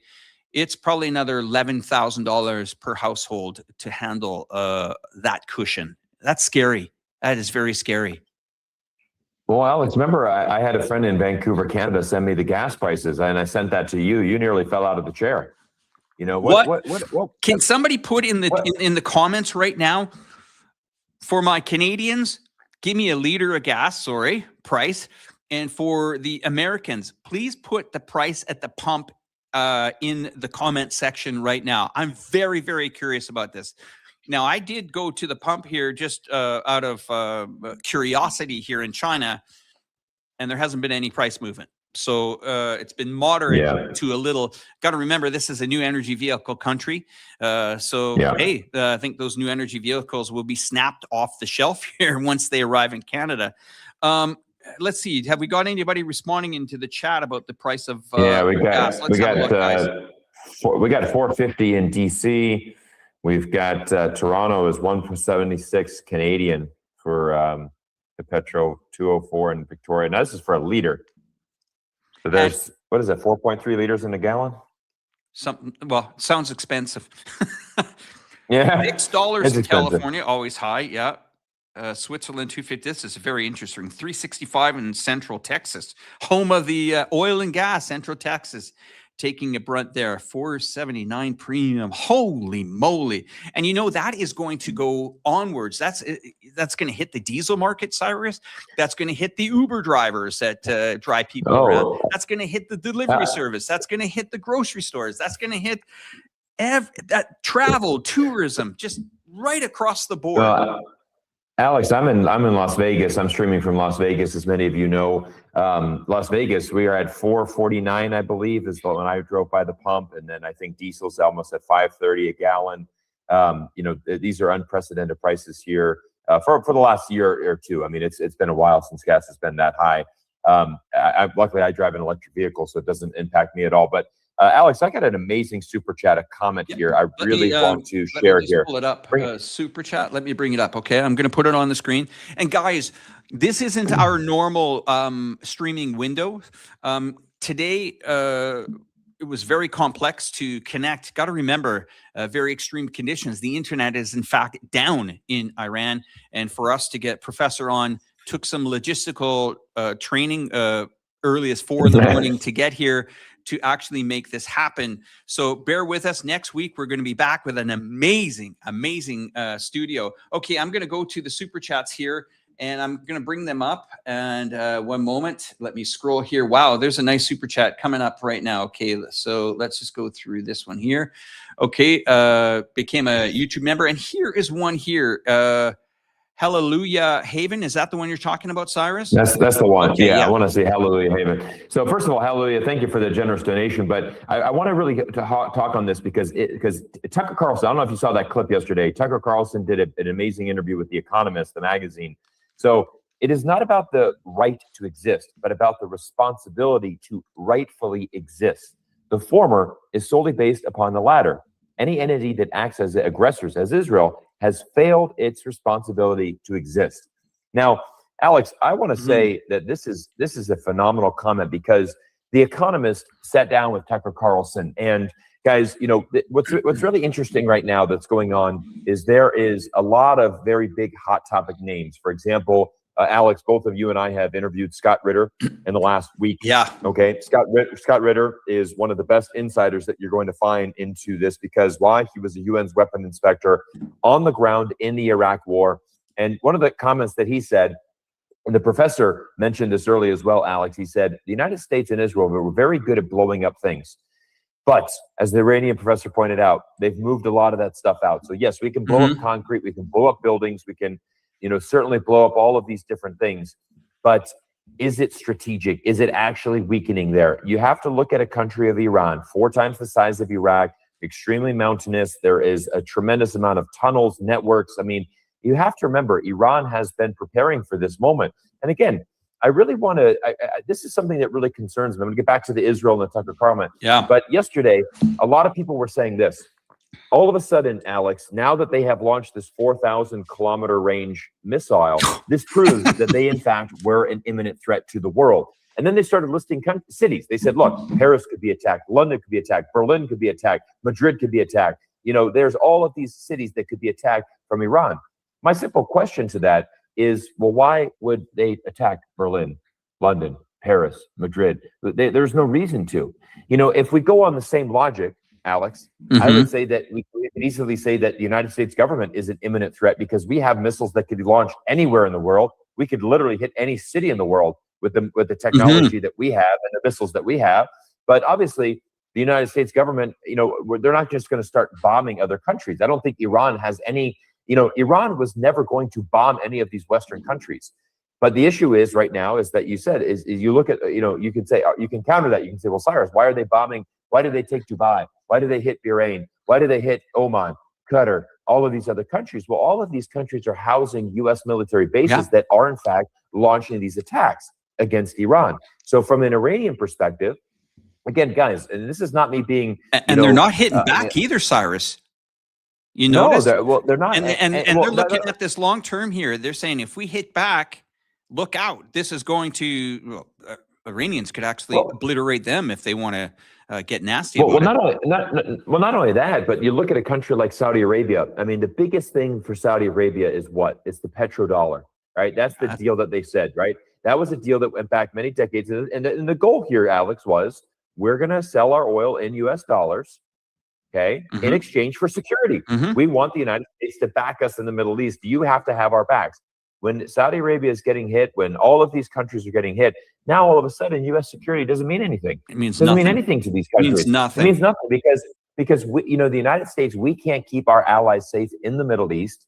Okay, we don't. And the problem is that they, like the professor mentioned, they are complicit in these attacks. Now, from an Iranian perspective, okay, we have to be clear from this. This is something that every one of my guests in the last couple of weeks, guys, I've basically been doing full-time interviews now on YouTube over the last 3 weeks since the start of this war. And we're going to continue doing these interviews because I feel this is the fastest way to get this content out to you guys. But the issue is that this was an unprovoked attack against Iran. You have to imagine that, you cannot agree with the Iranian government. You cannot agree with the supreme leader. You cannot, like them, whatever you want. But if you attack somebody, they're going to respond. That's just how it happens. If the United States is attacked, we're going to respond. If Canada's attacked, they're going to respond. If Germany's attacked, they're going to respond. That's how the world works, guys. So if the United States and Israel are going to launch an unprovoked war, and yes, it is unprovoked, simply by holding missiles does not mean that you are an imminent threat. Okay. Again, how many countries around the world have missiles? Everybody does, right? Because you have to have some type of military defense to keep your sovereign country sovereign, to keep it safe. But the issue here, Alex, is that the United States has opened Pandora's box. We have destabilized the entire region, and the entire global economy, sir. Oh, for sure that. But I think the key thing here is, Alex, I'm scheduled to speak at an investor conference in Dubai in October, and I'm working with the organizers here because we're looking at are we going to be able to do this event? My message is I think we should switch venues. I think we should go to Asia because it's probably the safest place in the world right now. Interesting enough, Alex, just yesterday morning I booked my family's flights. We are going back to China for the summer. I'm looking forward to going back to a country that is peaceful, stable, solid government, somewhere that has stability, because that is the most important thing for Chinese people is stability. Kind of going off on a tangent. Let me bring it back to the super chat. But they are watching it. The Chinese are watching what's going on in the world. If you think that the Chinese, and I know you know this, Cyrus, of course, the Chinese are glued to their social media platforms, watching what the Americans are doing, seeing how this is playing out. It's crazy. Just want to say thank you to a super chat from my channel. This is a very interesting comment, Cyrus. It's from the other side. BY. Get this comment. Russia has said oil prices will not go up for Belarus. They will remain the same even if it goes up to $200 a barrel. Having good allies is important. Telling them that they're, you've seen what Trump has done with his allies over the last couple of weeks. He's threatened them. He threatened Spain's economy. Japan's not happy. What did they pull the TAD system out of Korea? Basically lambasted half the Europeans. It's embarrassing. It's a goddamn embarrassment. They pulled 5 THAAD systems out of South Korea, Alex. They've pulled the entire THAAD system out of South Korea, relocating them to the Middle East because I guess Kim Jong's not an immediate threat, right? It's remarkable. It's remarkable. But I'm going to go, guys. I want to bring up an interview with Tucker Carlson. This is amazing. Now, Tucker Carlson is a very intelligent man. This guy is a master of debate. And yesterday he sat down with the economists, and this is the question, Alex.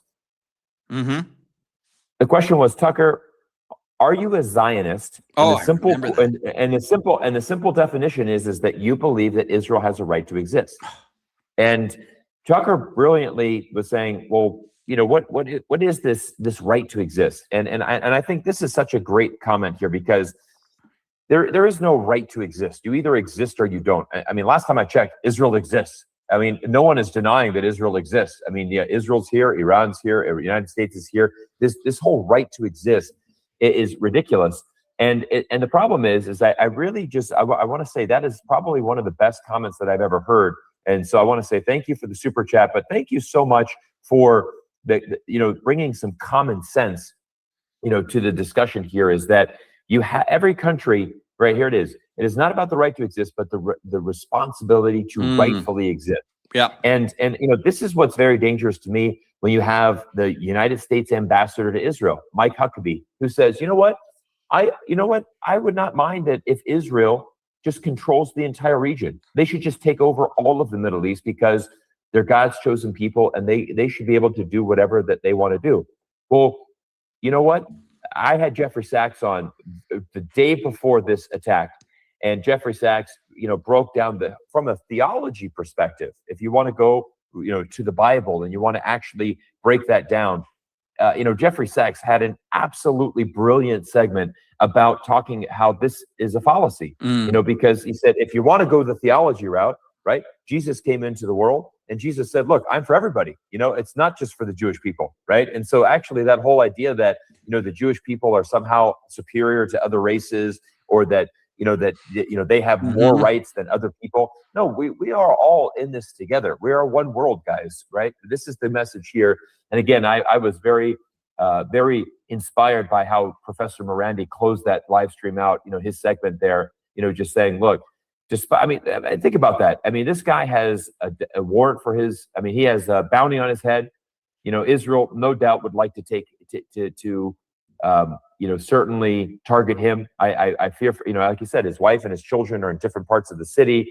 He has to be separate from them, as you would be. It's incredible, just the work that he's doing. And, I just want to say, it's just such an honor to spend some time with him today. And guys, I just want to say thank you all for your amazing support today. We're getting a lot of super chats coming in, and we're going to be paying $3.75 for gas here in Niagara Falls, New York. You can go to the Indian reservation, pay $3.35. The price of fake food is getting ridiculous, and the baby eaters are eating like kings. I mean, this is honestly, what the problem is, you can call it Operation Epstein Fury, Operation Epic Failure. I mean, we've just seen some unprecedented things. And I have one tweet that I'll just read it. It's quite short. Sure. It says, going to war with a country, then immediately floating the idea of lifting sanctions on its oil to prevent your own economic collapse is the definition of strategic failure. I think that's probably the simplest sentence that could describe Donald Trump's war with Iran right now. I mean, and I think it will result for Russia too. Oh, the biggest winner so far, by far, is Vladimir Putin. Absolutely. I mean, he is absolutely, I think in the first 2 weeks of the war, they have said that Russia has gained about $8 to $9 billion of revenue from its oil exports. Obviously, given the huge increase that we've seen, I mean, oil is up 60% already so far in the last 3 weeks. I mean, it's really unprecedented what we're seeing right here. But I think we're seeing an epic cover up from Donald Trump. I mean, whether it's the Epstein files, whether it's Netanyahu has blackmailed him, whether it's just simply Donald Trump has actually lost it. I mean, the guy's nearly 80 years old. I mean, has he become the old senile guy in the White House that just has no idea what he's doing? I mean, all evidence really supports that. And I think from, Alex, I'm a U.S. citizen. I want the United States to succeed. Obviously, I'm not rooting against my country, but as an American citizen, I will, and it is my right and it is my duty as a U.S. citizen to simply call out the utter BS that I'm seeing from our administration. And it has reached a level where I'm talking with my neighbors here in Las Vegas. Everyone's shell-shocked. Everyone is shell-shocked in how much destruction someone can bring to to the world, and that is the actions of Donald Trump over the last 14, 15 months. It's remarkable. Now, there's an Iranian podcaster, I believe, in the United States called PBD podcasts. I'm certain you're aware of Patrick Bet-David, right? Do you know who? Oh yeah, Patrick Bet-David. Yeah, he's very big. So he currently had a live stream talking about this, and they were going over it with a few friends of the podcast, and they were basically saying, yeah, man, what we should do is, we should see it through and we should go right to the end. If that takes boots on the ground, let's lock and load and let's do it. This guy, his channel has been absolutely ratioed in the last 3 or 4 days. It's been hammered. And you see that recent interview that Marandi did, I believe it was with the Times. All you got to do is go to the comment section on that video and you will see the anger of everybody. Not one person agrees with the reporter. The thousands of comments on that interview are basically people saying, this is bullshit. We support this, the Iranians, and we're tired of this. America should have never went in there.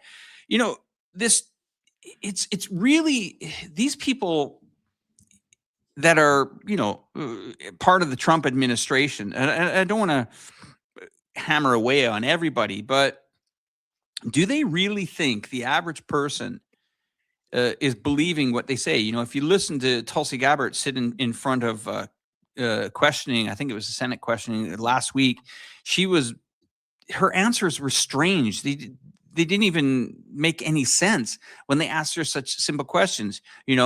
Was Iran an imminent threat? Well, based on our, and Tulsi, but you said this 6 months ago, that all Iran's capabilities to have a weapon, nuclear weapon was not possible. Well, okay. If China is immediate threat, then what's next? Are we next on? Am I next on the menu here in this country? I mean, is Cuba an immediate threat? Cuba. Oh, wow, Cuba's not doing so well, Trump said. Well, yeah, that they've had a bloody embargo on the country for I don't know how many decades. So when are we going to hit fever pitch when people hit the streets in the United States of America and say we had enough? When is that coming? Are we getting there? I mean, people in the comments, tell us what you think. Are we getting close? Well, I think this is the number one thing that is going to cost Donald Trump his presidency is going to be simply the gas prices, the cost of living, inflation. All of this is going through the roof because at the end of the day, you have to remember the United States, the vast majority of people here do not have a passport, have never traveled the world. Majority of Americans have never left the United States of America. And so the problem is that they don't really understand what's going on around the world, nor do they have a real interest in what's going around the world. Now, there is a patriotic angle where certainly if we are involved in a war, we want to win the war, we want to finish it. I was watching the tweets of Michael McFaul, who is the former U.S. ambassador to Russia. He said, look, I've been against this war from day one, but now that being said, I'm hoping for the best. And I've been very critical of Michael McFaul. I've called him out on a few tweets just saying, your tweets, they need a little bit more substance here because you constantly just say, I'm hoping for the best. I hope that we can win. You know damn well that we're not winning this war. You know damn well that what we're doing right now is not the correct thing. But yet this idea of just hoping for the best and, let's just let, I hope that, I'm really hopeful that this results in a regime change in Iran. How is it going to? I called him out. I said, with all due respect, Ambassador, you're the one who was actually tweeted that said the United States has never launched an air campaign that has actually resulted in a regime change. So for you to just sit there and say, I'm hoping for the best. Hopefully it results in a regime change. That's off the table. That's just not going to happen. And what you've done is you've replaced the Supreme Leader with the Supreme Leader's son.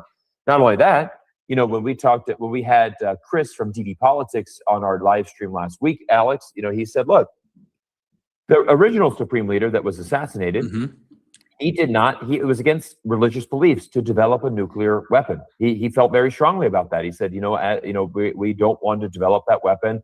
We have complied with every single regulation, every single check, every single inspection.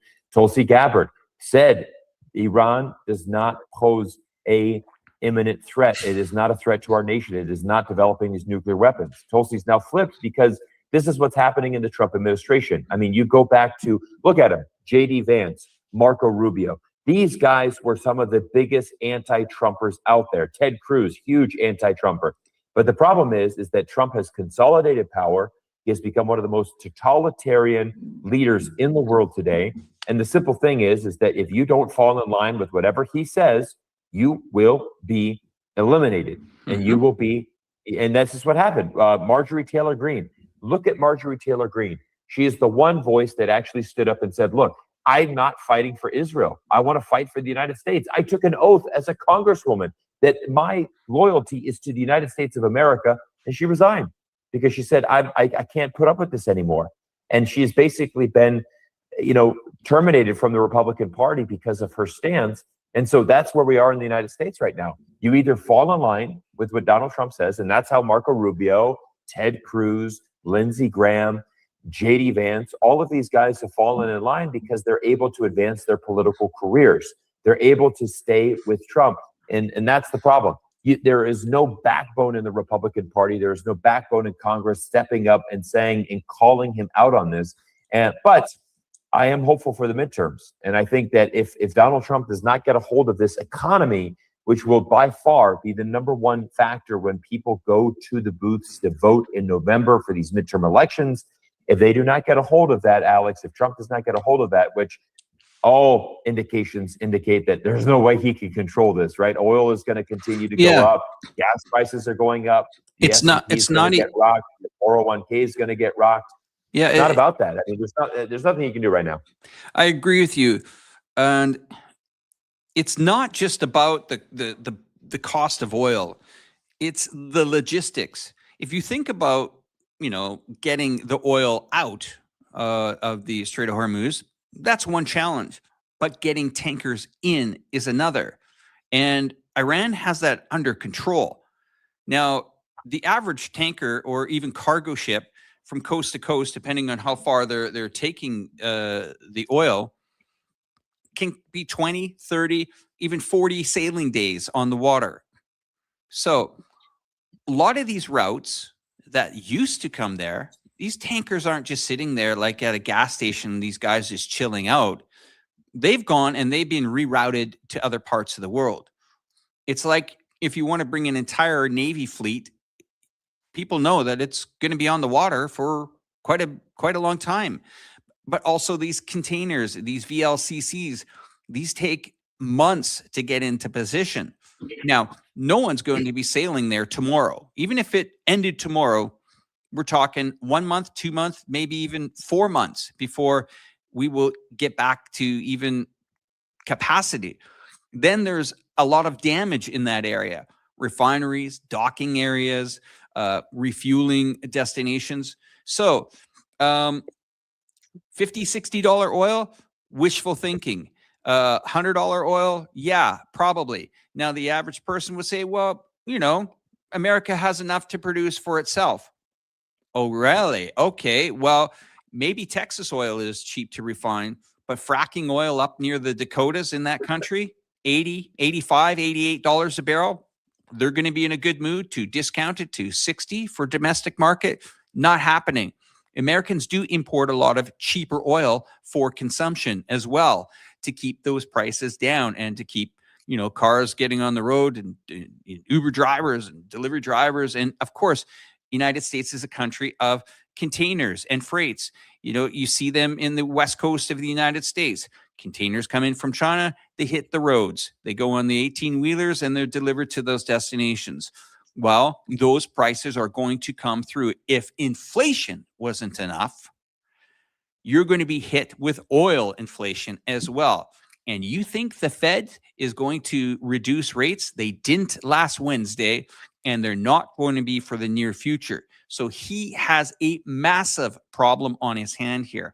And it's being played out in the financial markets. You've seen the S&P go into correction territory. You saw the Dow Jones at about 11 o'clock on Friday go into correction territory. You saw the Russell, the first exchange, to go into correction territory.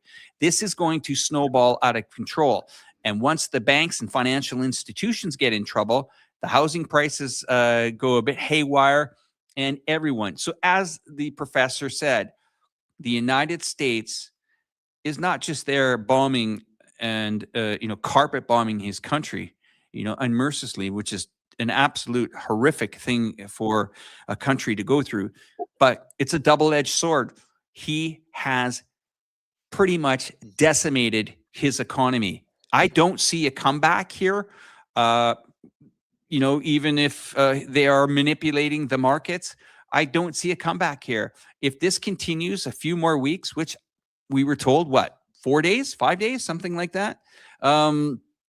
No, this is bad news. And I don't want to be the bearer of bad news all the time, Cyrus, but, we do have to be honest with our viewers here that the U.S. economy has taken a colossal hit here. And if this is America first, you got to remember, guys, 2016, I thought Trump was, relatively good guy. I thought, okay, make America great again. Yeah, maybe this sounds cool. Different guy in the White House. Maybe this will be cool. And of course, it was a rough term. I think the Democrats did a bit of damage to their reputation by a lot of these inquiries that really didn't come up with anything. And he came back, didn't he? And he came back with a vengeance. And he came to settle the score. And he settled the score, right, Cyrus? And he also then has now taken it out on other countries. Somebody's got into his mind that there's a grocery list of countries. We're going to go through it and we're going to nail them one by one. I mean, Venezuela. Anybody got an update from Venezuela? I don't know. Well, this is a thing that is so interesting here, Alex. And I was chatting with another YouTuber, talking because he said, Cyrus, there are people in Iran, there are people in Venezuela that are cheering on the United States and they're wanting a change. And but the problem is it comes down to, well, how do we get that change? Venezuela, as you just pointed out, what's the update there? Nothing. We don't hear about it anymore, right? We captured Maduro, and nothing has systematically changed. His vice president is now the president. The government is still the same. Nothing has changed for the people of Venezuela. Okay. So the interesting thing there is that again we want to talk about all these countries. Trump has put on his wish list. I want to take out Colombia. I want to take out Cuba. I want to take out all of these countries. We're going to basically, we're going to do the Greenland. Don Roe doctrine, right? We want to basically have our sphere of influence is going to be here in North America. We want to make sure that all of these countries are in line. I think the problem that we're seeing right now, Alex, is that we're seeing the actions of an extreme narcissist, somebody that just wants to have complete control and is just desperately trying to hold on to that power. But ultimately, this will end with Donald Trump is going to become a lame duck very quickly. He's going to get absolutely hammered in the midterms. And I think that we're going to see him being impeached here very soon. That's my call. I think that he will. Putting his support network aside, the MAGAs, who in their right mind can support what we see and read daily and just heard on our live stream what the Americans and soon more allies, which will show up there. I mean, I think did Germany send someone a submarine today? Who was it that sent a submarine there? Maybe the viewers can help us, but someone just said a submarine arrived in the area from a European country. I mean, what for? Why? I mean, what is this all about? Cyrus, take a step back. What is this all about? What is this really all about? I think what's all about is that the United States it's basically a miscalculation. Okay, we've completely miscalculated Iran. And here's the deal, guys. Donald Trump is so angry at NATO members who are refusing to join this war. Alex, I sent you a tweet yesterday from a French general who basically said, look, and this is the problem. Yeah. And this is the problem with this is the French general was live on French television and just said literally to Donald Trump, this is our message to you from France. Go F yourself, because we don't, this is the problem that many people fail to understand. We have this in America. We get this idea that America first, that we're going to be the best, that everybody should bow down to us, and that they should always listen to what the United States wants to do.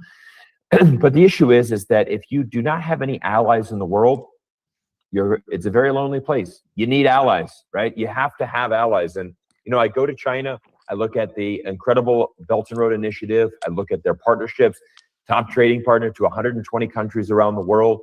You have a government that by far is acting more stable, more reliable. We've seen this, guys. I mean, this is not speculation on my part.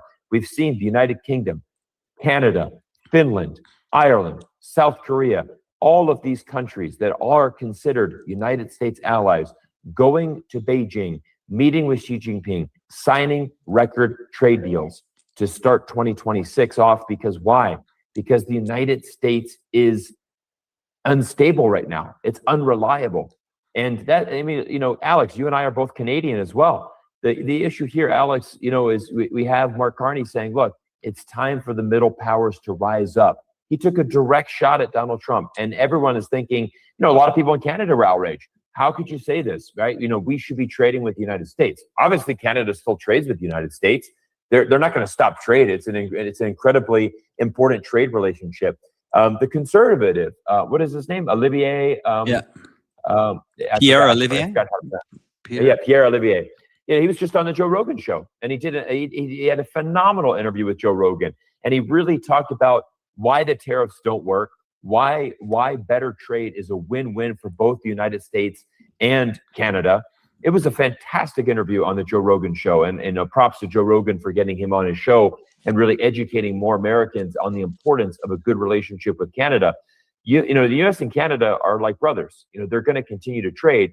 That being said, when your older brother is the most irresponsible, you know, unreliable partner, you're going to have to look for some better options. And again, that's not to say that you're going to trade China for the United States.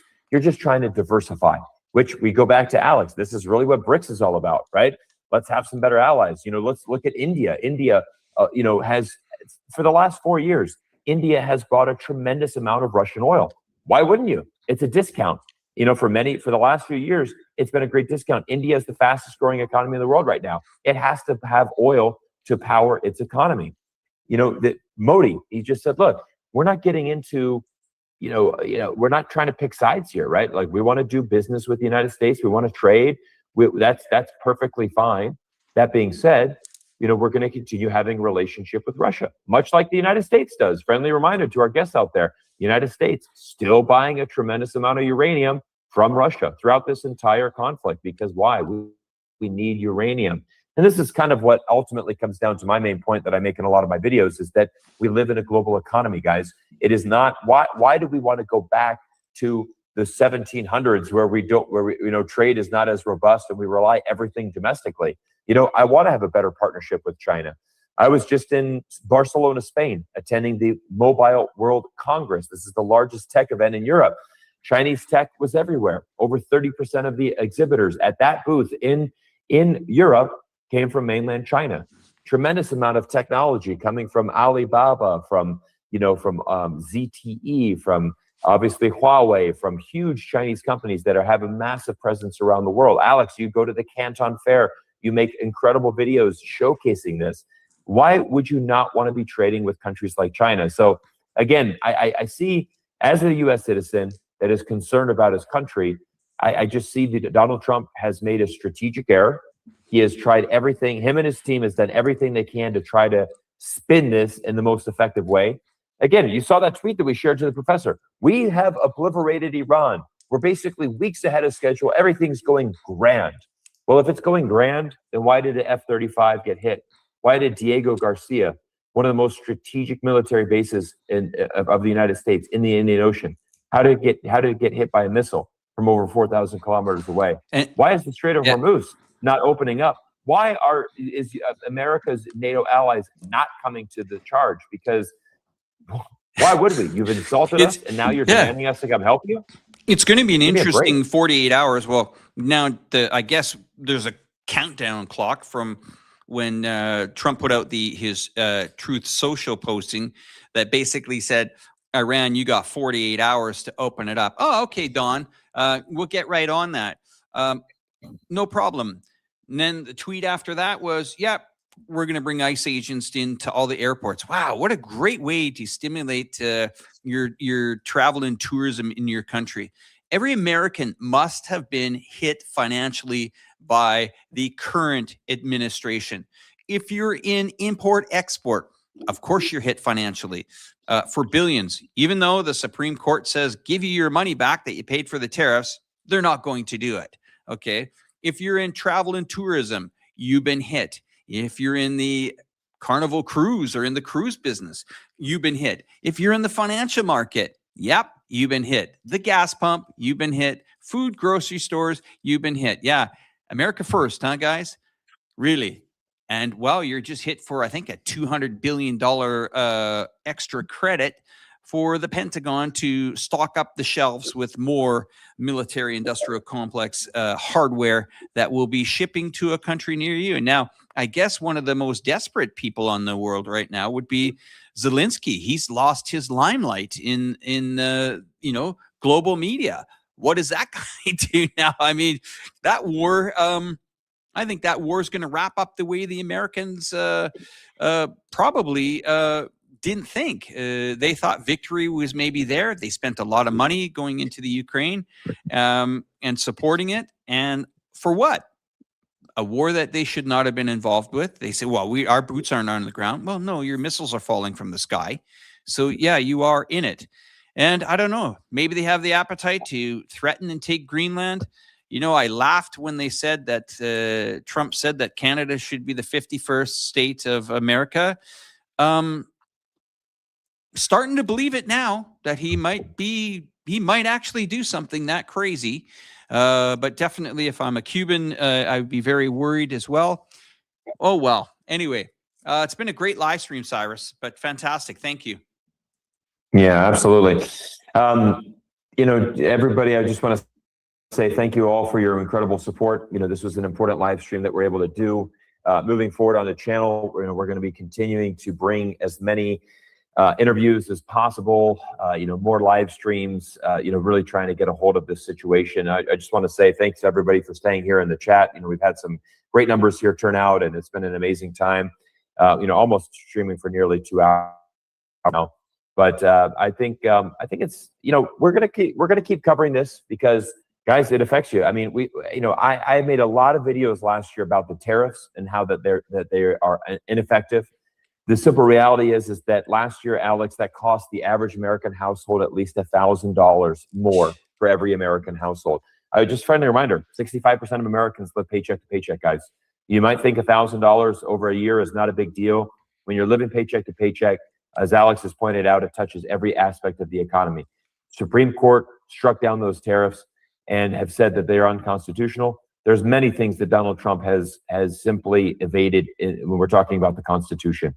That was the thing that Scott Ritter said in my interview with him. Is he said, look, I believe in the Constitution. I believe that this is the document that is fantastic, that it obviously governs our country. It's a brilliant piece of legislative work that really governs our country and how it works. And this is an illegal war of aggression.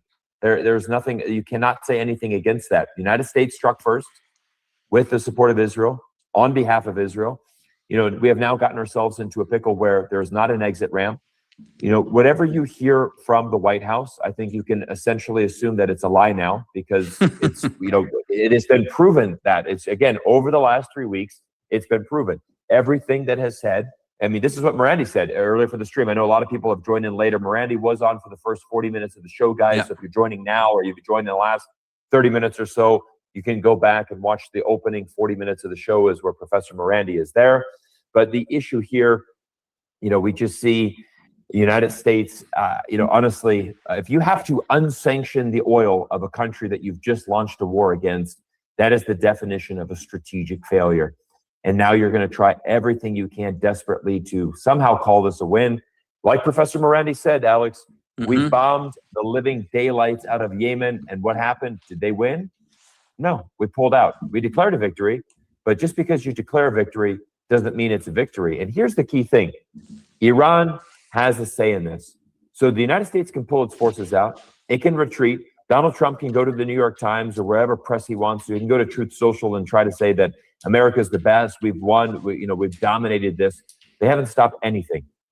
And the simple fact is the Strait of Hormuz is right now closed. That shows me that nothing the United States has done. And I mean, and the other thing is you look at Trump, who said, look, we don't need these NATO allies. We'll do it ourselves. Okay, well, you're not able to do it yourselves. You want to put boots on the ground? Good luck to our servicemen that are going to risk their lives. And let's not forget, guys, this is not a conventional war. This is not Iraq 2003, where we could have boots on the ground, where, again, this is something that Scott Ritter had pointed out. This is why we bring in these military experts, guys, because they have the experience and the knowledge. You talk about that. I mean, there was a tremendous amount of buildup to that war, right? The American public supported that war. Not only that, the neighboring countries supported that war in allowing the United States to establish military bases and be able to house our troops there. I mean, how are you going to even get Marines on the ground there logistically? This is also not 2003, where drones didn't exist. Right now, you have drones as the #1 threat. And so you're going to talk about, going to bring 5,000 men. Where are they going to sleep? Where are they going to eat? Where's the water going to come from? How are you going to move them around? Where are the vehicles going to be at? Where's the gas that's going to be to power those vehicles? All of the logistics has to be thought out. And if you think that somehow the United States is going to position 5,000 Marines in Iran and just be able to march around there, you got another thing coming. That'd be an absolute slaughter for our men out there and women. And that's something that I certainly don't want to see. But, desperate times call for desperate measures. But if Trump does that and the United States gets annihilated, this is just going to be an even bigger catastrophe than it is right now.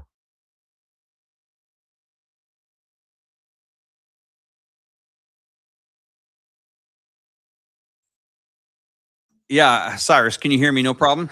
It's been I can hear you. It's been quite the live stream tonight, man. Boy, it's tough, man. It's been tough. We're grinding through it, but I just want to add to everybody out there. It's been an absolute honor to share the screen with Cyrus. Him and I have very different styles of videos, but I have a lot of insights to a lot of business, a lot of trade going on in China. I go to a lot of these Canton fairs, these big trade fairs, and of course, we share this show every Sunday called Let's Talk Geopolitics. And we're back into the groove. We got a nice new studio and a new back end happening. So we'll be competing against the likes of Piers Morgan and stuff like that. But it's been a trek to go there. And I just want to commend you again for hitting that 1 million subscriber count there. That is a tremendous achievement from a guy that we just met a few years back. I remember, bringing your channel onto my program. Now I'm a guest and a host with you on the Let's Talk Geopolitics channel. It's really an honor to do that, and also an honor to share our database. Just so the viewers know, this is very complicated to get some of these guests on the show. It requires a lot of time for us to do it. We appreciate everybody showing up.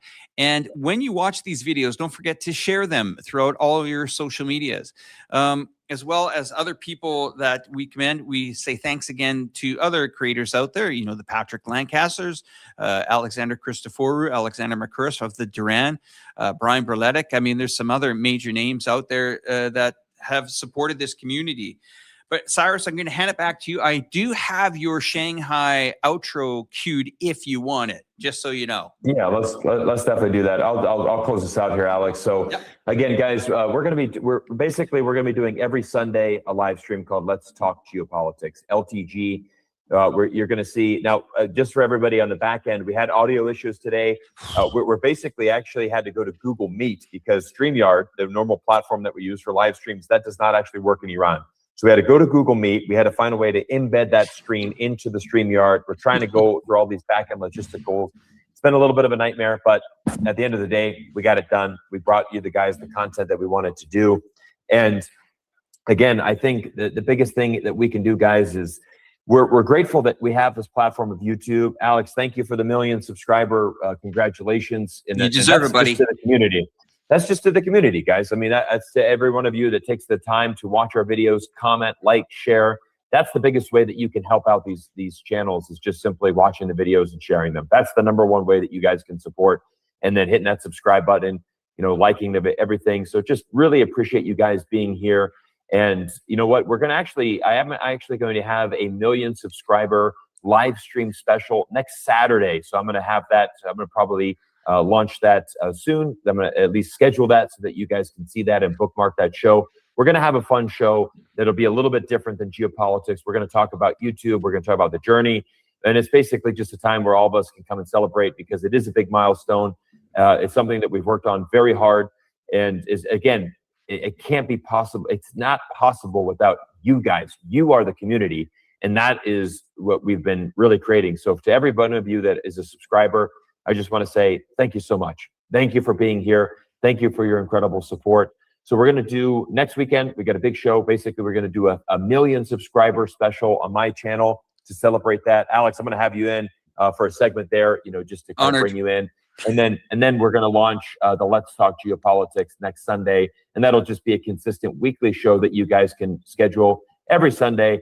And it's a way for us to really recap the week, and then obviously, talk about the things that we're heading into in the new week. And it's just going to be another platform that we can really expand this and take it. But I'm extremely optimistic for the future, Alex, because of the individual creators that you've mentioned. We have so many creators now that are coming out and are creating an amazing amount of content, but bringing you guys the interviews that you want to see, bringing you the insights that Western media has never started. And this is, guys, this is essentially how I started my channel, because I was so frustrated with the narrative on China.